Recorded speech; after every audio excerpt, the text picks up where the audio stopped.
Mesdames, Messieurs, bonsoir. Bienvenue sur Elvic TV.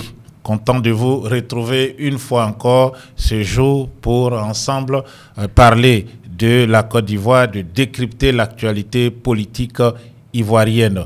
Nous allons dans cette vidéo parler du discours à la nation, du message donc de l'actuel chef de l'État, Alassane Dramane Ouattara. Nous avons dans une vidéo précédente parlé aussi du discours, donc du message adressé au peuple de Côte d'Ivoire par le président du PDCI-RDA, son Excellence M. Cheikh Tidiane Thiam. Dans cette vidéo, dans ce discours donc de M. Alassane Dramane Ouattara, il a été question par exemple, du retrait de l'armée française de Côte d'Ivoire, de la fermeture de la base française et de son retour à l'armée nationale ivoirienne.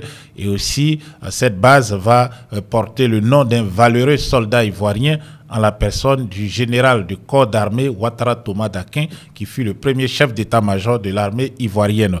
Et M. Alassane Dramane Ouattara a aussi, dans son message de Nouvel An au peuple ivoirien, fait allusion à l'élection présidentielle d'octobre 2025, une élection tant attendue par les Ivoiriens, mais aussi par la communauté internationale, qui craint donc des troubles, qui craint des violences post-électorales ou même préélectorales en Côte d'Ivoire en cette année 2025. M. Alassane Dramane Ouattara ne s'est pas prononcé sur sa participation ou non à cette élection. Il a déjà fait 3 mandats. Il est en train de terminer le 3e mandat à la tête de l'exécutif ivoirien quand la constitution de la Côte d'Ivoire, qui est rétroactive, même si M. Ouattara et ses alliés peinent à le reconnaître, la constitution est très claire. On ne peut avoir que 2 mandats et non pas 3. Nous avons par exemple cette annonce de l'État de Côte d'Ivoire, du gouvernement de la République de Côte d'Ivoire, qui donc avait largement diffusé ces affiches où il est marqué, voilà, blanc sur vert, que l'adoption de la nouvelle constitution n'entraînera pas de rupture avec l'ancienne constitution qui limite le nombre de mandats présidentiels à 2. Lire la suite sur constitution 2016.ci. C'était donc l'appel lancé au peuple de Côte d'Ivoire afin de voter massivement cette nouvelle constitution proposée par M. Alassane Dramane Ouattara et rédigée par des experts et non des moindres tels que le professeur Ouraga Oubou et bien d'autres qui ont donc stipulé, qui ont déclaré, et même devant la représentation nationale, devant les caméras de la presse nationale et étrangère, que M. Alassane Dramane Ouattara ne pouvait plus se présenter en 2020, que son mandat s'achevait en 2020, son 2e mandat et dernier mandat s'achevait en 2020. Alassane Dramane Ouattara a depuis lors violé la constitution donc de la Côte d'Ivoire, violé plusieurs articles de cette constitution en se portant candidat selon lui à titre exceptionnel après le décès brutal de son candidat, de son successeur, son dauphin, M. Amadou Gon Coulibaly. M. Alassane Dramane Ouattara, le 6 août 2020, avait allégué donc des motifs exceptionnels pour se porter candidat. Va-t-il le refaire encore en 2025? C'est la question que tout le monde se pose actuellement en Côte d'Ivoire et à l'étranger et à laquelle on s'attendait en tout cas à un début de réponse. Mais réponse, il n'y a pas eu. Il y a eu plutôt de l'auto-satisfaitie comme d'habitude. M. Ouattara a en tout cas salué le travail qu'il accomplit, si est-ce que le peuple ivoirien le salue, et le peuple de son côté pleure les déguerpissements, pleure la famine, pleure la pauvreté, pleure les opérations d'assainissement, où sous prétexte d'opérations d'assainissement, les Ivoiriens sont chassés souvent des bords de la route où certains exercent des activités de subsistance, des commerces donc de débrouillardise, bon, on le voit s'étendre beaucoup dans la ville d'Abidjan et aussi dans certaines villes de l'intérieur du pays. Voilà, et c'est ce qu'on appelle donc le secteur informel. Donc beaucoup de ces personnes ont été jetées à la rue, leurs marchandises confisquées. Certaines personnes ont perdu leur magasin avec tout son contenu. Des bulldozers sont passés, ont tout rasé. Il y a aussi dans d'autres villes, même à l'intérieur du pays, où des personnes ont été dépossédées de leur maison, à Abidjan aussi, GESCO, etc. Ça a été une année éprouvante, difficile. Les Ivoiriens s'attendent à mieux en 2025. Alors, M. Ouattara, lui, est très satisfait du travail qu'il a fait. Il a aussi mis dans son bilan la victoire de l'équipe nationale de Côte d'Ivoire de football à la dernière Coupe d'Afrique des Nations en 2024.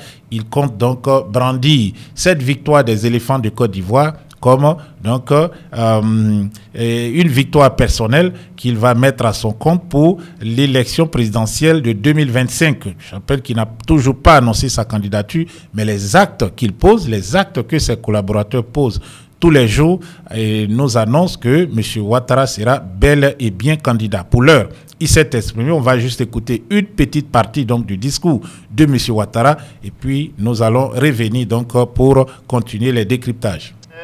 Chères sœurs, nous pouvons être fiers de notre armée, dont la modernisation est désormais effective. C'est dans ce cadre que nous avons décidé du retrait concerté et organisé des forces françaises en Côte d'Ivoire.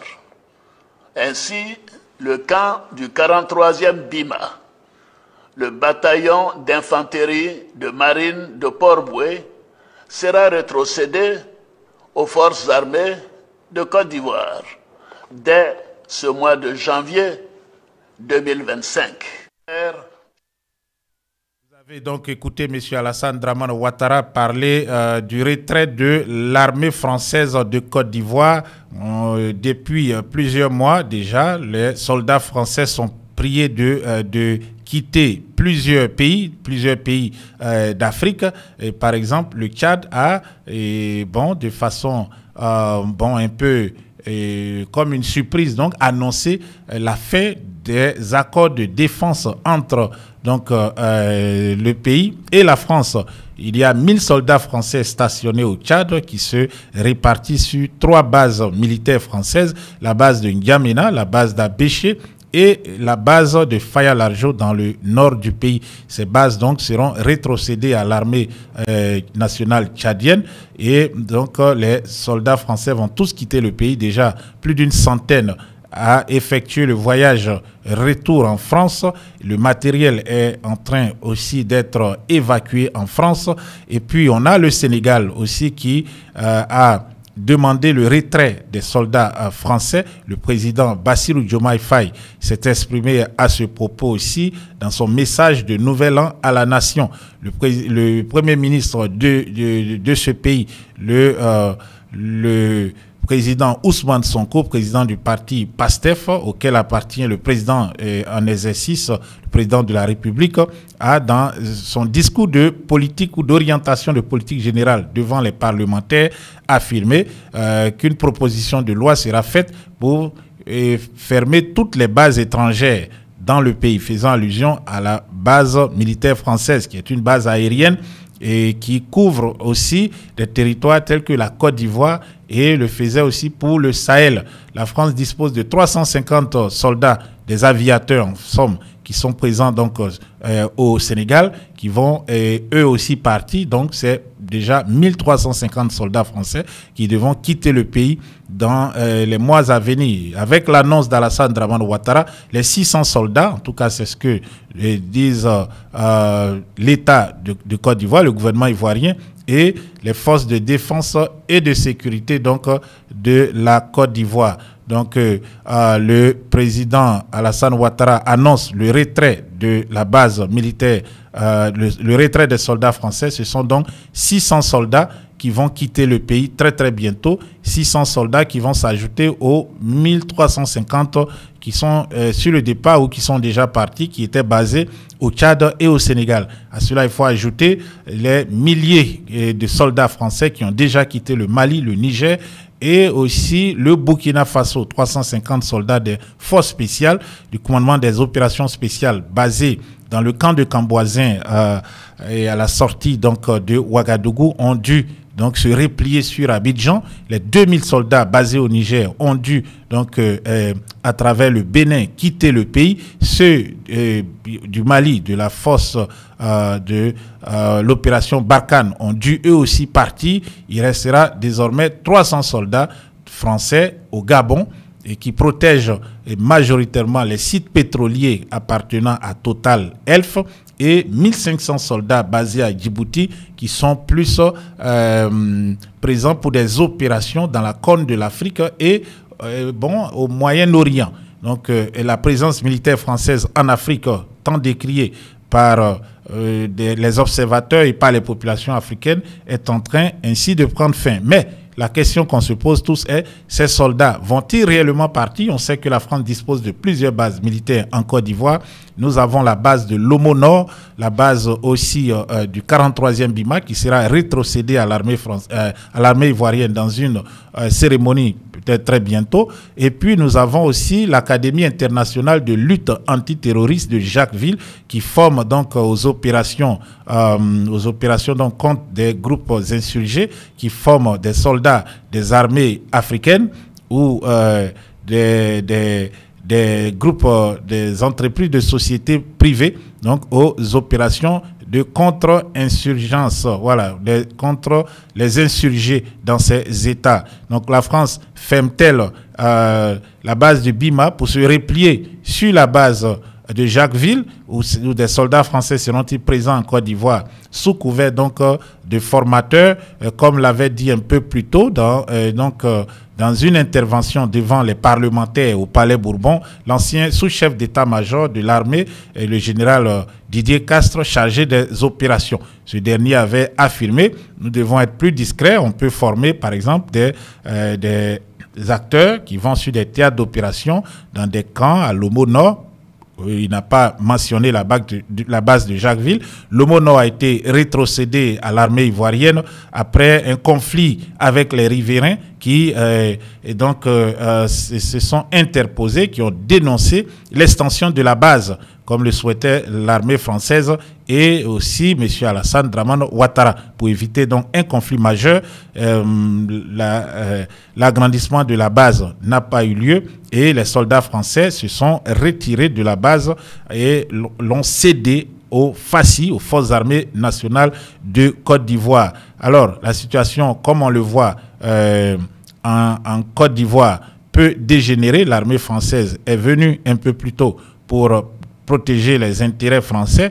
Que va-t-il se passer si la Côte d'Ivoire sombrait dans le chaos à la suite donc de l'élection d'octobre 2025? M. Alassane Dramane Ouattara n'a toujours pas annoncé s'il sera candidat ou pas, et s'il est, tout porte à croire qu'il va donc s'octroyer la victoire au travers du Conseil constitutionnel et de la Commission électorale indépendante qui lui sont tous inféodés, qui lui sont donc fidèles. Pour parler donc de la présence militaire française en Côte d'Ivoire qui prend fin, comme l'a annoncé M. Alassane Dramane Ouattara, un expert était sur le plateau de TV5 Monde pour analyser cela. Écoutons-le. L'armée française est donc en passe de quitter la Côte d'Ivoire. Alors que signifie la fin annoncée de la présence des quelques 1000 soldats déployés à Port-Bouët? Nous posons la question à Antoine Glaser, journaliste et essayiste auteur avec Pascal Hérault de l'ouvrage Le piège africain de Macron aux éditions Fayard.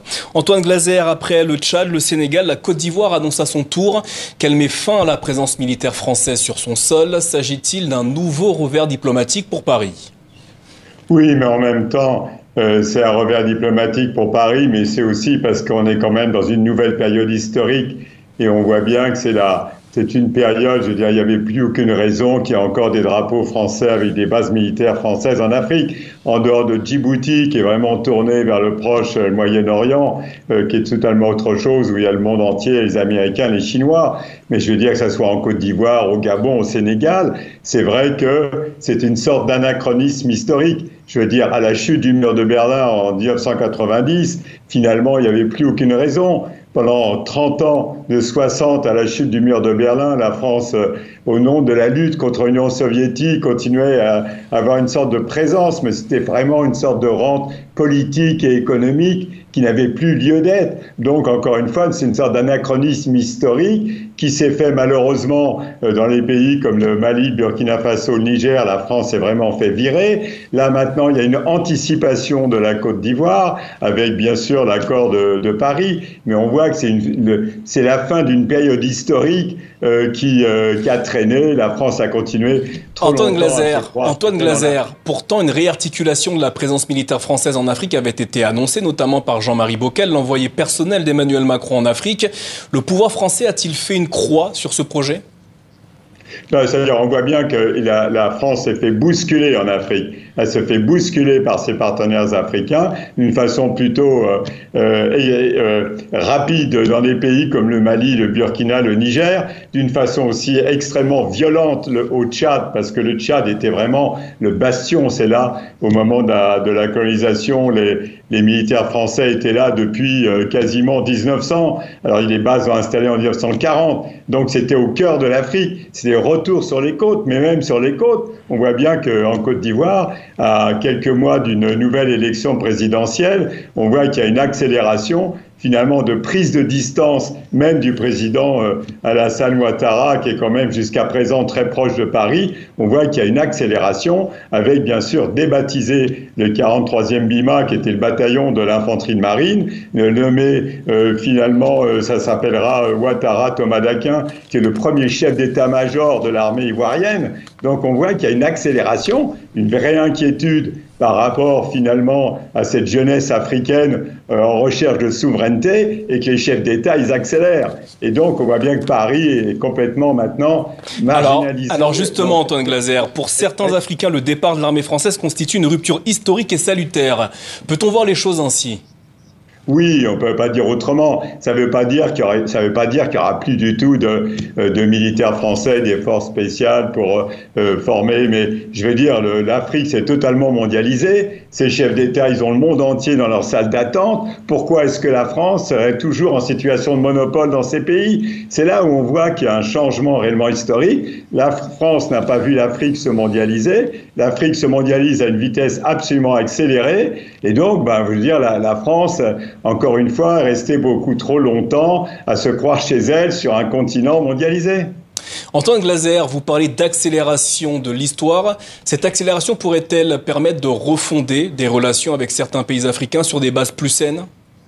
Il va falloir quand même déjà changer d'attitude. Il va falloir que la France, qui a exporté dans tous ces pays, non seulement bien sûr sa constitution, sa langue, qui n'est pas une mauvaise chose, mais l'ensemble de son économie. Elle a eu une rente politique et économique pendant quand même 30 ans, des indépendances jusqu'à la chute du mur de Berlin. Maintenant qu'elle se mondialise, c'est vrai qu'il va falloir quand même que la France ait un partenaire parmi d'autres partenaires, mais elle n'est plus en situation de monopole, en situation dominante comme elle l'a été, avec une sorte de rente politique et économique qui faisait que ses propres partenaires, finalement, au nom de la lutte contre l'Union soviétique, lui laissaient gérer à sa guise l'ensemble de ses colonies. Mais je veux dire, c'est encore une fois, il n'y a pas eu, c'est un manque d'anticipation. Au moment de la chute du mur de Berlin, tout le monde regardait la réunification de l'Allemagne, et la France a pensé qu'elle pouvait continuer à rester chez elle en Afrique ad vitam aeternam, comme avant. Mais sauf qu'elle s'est trouvée hors sol par rapport à une Afrique qui se mondialisait alors qu'elle-même se bunkérisait. Donc c'était pas possible qu'il n'y ait pas des changements majeurs, rapides et radicaux comme il y a actuellement. Maintenant que la fin de la présence militaire française est annoncée, quelle pourrait être la manière pour Paris, pour la France, d'être présente sur le continent africain? Quelle pourrait être son influence? L'influence de la France, c'est d'abord, si la France se préoccupait un peu plus de sa diaspora, vous avez une richesse. Je veux dire, la France a quand même aussi en Afrique une connaissance de l'Afrique qui est extrêmement importante, mais si elle s'intéressait beaucoup plus, au lieu d'exporter en Afrique ce qu'elle est elle-même, elle s'intéressait plus à l'Afrique des Africains. Elle a quand même eu de très grands instituts de recherche scientifique, de l'IRD ou autres. Elle avait le BRGM dans les mines, donc elle a une connaissance de l'Afrique. si elle s'intéressait vraiment à l'Afrique des Africains, elle pourrait rebondir avec ses diasporas et aussi sa connaissance de l'Afrique, mais pas sa connaissance militaire ou sécuritaire, ou imposer ses vues, mais beaucoup plus finalement, moins en diplomatie d'influence, mais en réalité humaine, sociale, bon, s'intéresser sur le plan humain aux Africains, comment ils fonctionnent, sur le plan familial, etc. Il y a vraiment une refondation nécessaire.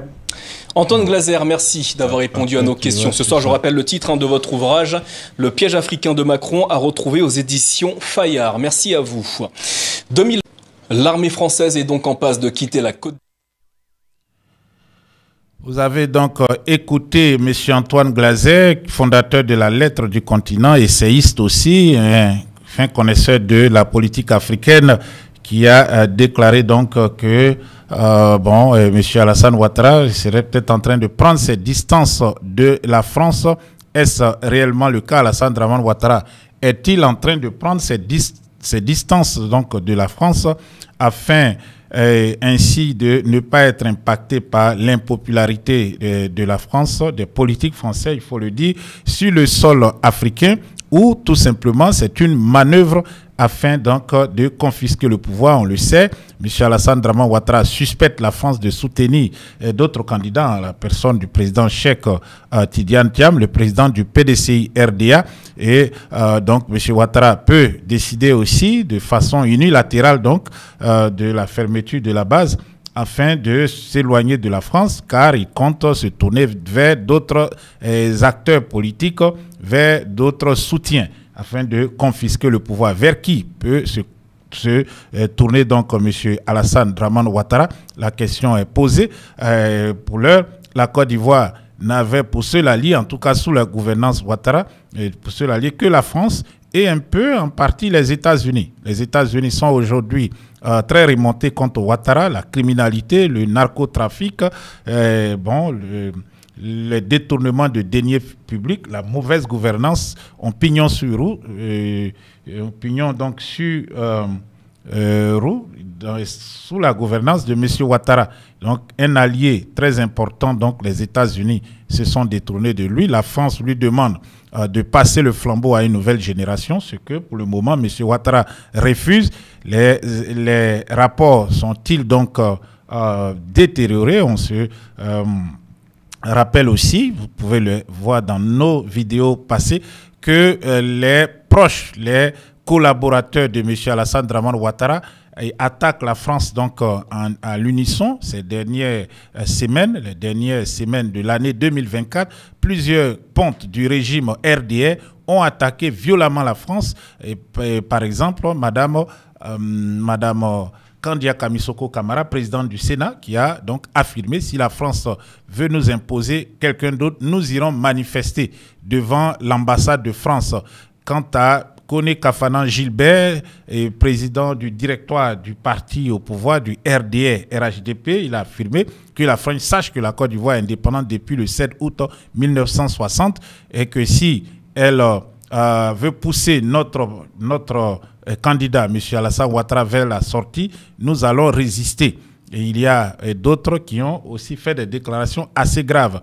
Est-ce donc la mise à exécution de ces menaces, en commençant par la fermeture de la base, pour qu'il n'y ait pas de soldats français en Côte d'Ivoire qui puissent intervenir en faveur d'un autre candidat, peut-être en faveur du président du PDCI-RDA, son excellent Cheikh Tidiane Thiam, ou c'est une opération concertée comme l'a annoncé M. Ouattara? Ses partisans affirment que Alassane Ouattara a réussi là où Laurent Gbagbo a échoué. On le voit sur donc, cette image, comparaison des deux interventions. Le président Thiam a livré un message, Alassane Ouattara aussi, le président Alassane Ouattara a livré aussi son message, on le voit. Donc sur les réseaux sociaux, sur Facebook et sur YouTube, donc le message du président du PDCI-RDA a été vu 23 938 fois le 31 décembre. Et quant à celui d'Alassane Draman Ouattara, il n'avait donc récolté que 5 987 vues. Et actuellement où je vous parle, le 2 janvier 2025, le message du président du PDC-RDA, il y a plus de 80 000 vues sur sa page. Quant à celui d'Alassane Dramane Ouattara, c'est quelques dizaines donc, de milliers de vues, quelques. Ce qui montre donc la popularité du président du PDCI et l'impopularité grandissante de M. Alassane Dramane Ouattara, qui compte se présenter donc à un autre mandat, même si la Constitution est très claire là-dessus. Pas plus de 2 mandats à la tête du pays. M. Alassane Ouattara est en train de boucler son 3e mandat à la tête du pays, violant ainsi la Constitution de la Côte d'Ivoire. Nous sommes donc dans la patience. Nous attendons plus d'éléments donc afin d'être situés. Sera-t-il oui ou non candidat? Comment va donc se traduire en acte de façon pratique donc le départ des armées, de l'armée française de Côte d'Ivoire? La base qui sera octroyée sera occupée par quel détachement de l'armée ivoirienne dans ce cas? On sait que la base se trouve à quelques encablures de l'aéroport, qui est un site stratégique au cas où il y aurait des troubles, où il y aurait déploiement de forces militaires étrangères, ou encore il y aurait une tentative de fuite des membres du régime actuel. Car on le sait, s'il y a des troubles, je pense que beaucoup de ceux qui aujourd'hui poussent Alassane Dramane Ouattara à se représenter, principalement son épouse, Madame Dominique Nouvian-Folorou Ouattara, seraient prêtes à quitter le pays, à fuir par les airs, qui est encore plus pratique. Donc contrôler l'aéroport, c'est avoir quand même une certaine avoir quand même une certaine main sur le pays, sur la sécurité du pays. Ensuite, la base de l'Homo Nord a été rétrocédée aussi. À qui est-elle allée? Et quant à la base donc de l'Académie internationale de lutte antiterroriste, quels sont ceux qui y sont formés? Le général Abdraman Chani, chef d'État du Niger, a accusé la Côte d'Ivoire d'héberger donc des personnes, des ex-soldats nigériens, des terroristes aussi, de même que des mercenaires, donc, qui sont formés, qui ont intégré des corps de l'armée ivoirienne pour perfectionner donc le maniement des armes et aller déstabiliser le Niger. C'était au cours d'une intervention que nous verrons ici sur Elvic TV et nous allons analyser tout cela tout au long donc de ce mois. Donc restez donc à l'écoute des programmes d'Elvic TV. Le président du GPS, son Excellence M. Soroki Bafori Guillaume, s'est aussi exprimé. Il a donc adressé un message au peuple de Côte d'Ivoire et à ses sympathisants et supporters. Nous allons aussi le décrypter ici dans quelques instants.